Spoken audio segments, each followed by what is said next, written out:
La nouvelle était attendue depuis 2009. Le crément de Savoie sera donc le 7e crément de France. Pour les viticulteurs, c'est la reconnaissance d'un projet qui se construit depuis 5 ans, mais pas seulement.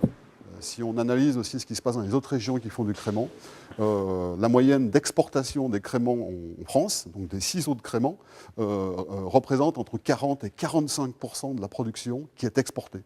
Donc là, ça nous ouvre, si vous voulez, un nouveau champ d'investigation commerciale qui est extrêmement intéressant, qui est un champ européen et voire un champ au niveau mondial. À l'heure actuelle, la production de vin mousseux de Savoie plafonne à 4% pour 2 à 5% à l'export. Mais produire du crément implique aussi de nouvelles contraintes. Le crément a une autre philosophie. On ne ramasse pas forcément un raisin par rapport à sa maturité optimum. On ramasse un raisin avec un équilibre de maturité et d'acidité. Donc si vous voulez, au niveau de la vigne, ça va nous obliger à conduire la vigne de manière différente. Ça veut dire déjà premièrement à avoir des vignes qui produiront plus, avec des rendements plus élevés. Et puis derrière, surtout avoir des raisins parfaitement sains. Le raisin destiné au crément ne supporte en effet aucune pourriture. Il doit donc être ramassé à la main et transporté avec précaution dans des caisses trouées.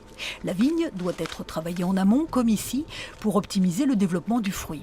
Enfin, le crément doit être composé au minimum de 60% de cépages savoyards, comme l'Altesse ou le Jacquère. Mais ces contraintes sont à la mesure de l'enjeu économique que représente ce nouveau produit pour les 480 viticulteurs des Deux-Savoies.